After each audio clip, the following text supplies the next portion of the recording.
Cara bikin budget simple yang gak bikin pusing. Pernah ngerasa duit cepet banget habis, padahal ngerasa gak beli apa-apa? Tenang, kamu gak sendirian. Dulu, gue juga mikir, gaji segini, masa gak cukup sih? Tapi tiap akhir bulan, gue selalu bertanya-tanya. Loh, kok saldo tinggal segini? Gue inget banget suatu malam di awal bulan. Lagi enak scroll TikTok. Terus nemu diskon skincare yang gue incar dari dulu. Tanpa mikir panjang, langsung check out. Besoknya, mampir ke coffee shop lucu yang lagi viral. Habis Rp65.000 buat secangkir kopi dan satu slice cake. Dan begitu terus, sampai minggu kedua, dompet udah megap-megap. Waktu itu gue mikir, apa gue harus hidup tanpa jajan sama sekali? Tapi setelah baca, coba-coba, gagal berkali-kali, akhirnya gue nemu satu cara budgeting yang simple, fleksibel, dan manusiawi. Intinya cuma 3 kata. Pisah, pantau, pilih.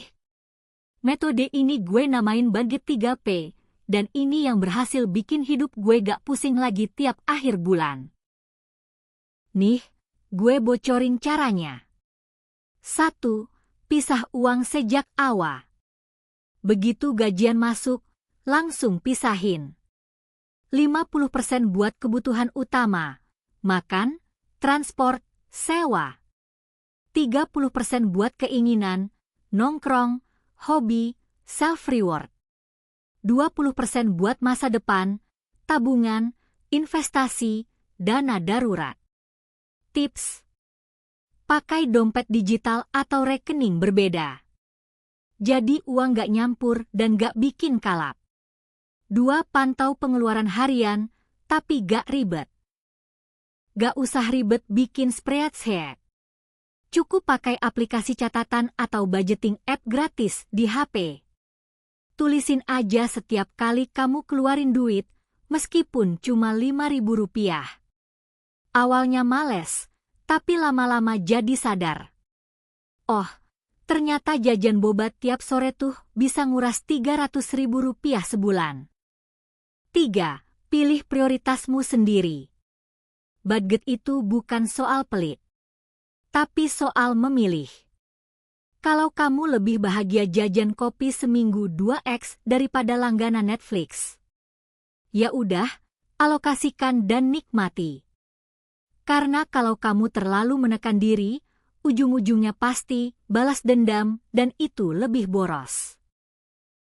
Budgeting itu bukan soal ngurangin kebahagiaan, tapi soal ngatur biar kamu gak stres tiap akhir bulan. Cara bikin budget simple gak harus ribet. Yang penting, kamu ngerti alurnya dan punya kontrol.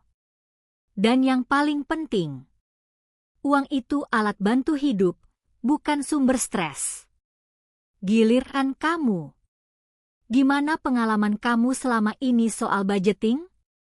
Pernah coba metode 50-30-20 atau punya versi sendiri yang lebih cocok? Ceritain di kolom komentar, siapa tahu bisa saling tukar tips dan ngebantu sesama. Kalau kamu suka topik-topik seperti ini, tentang growth, mindset, dan kehidupan yang lebih terarah, jangan lupa subscribe, like, dan share ya.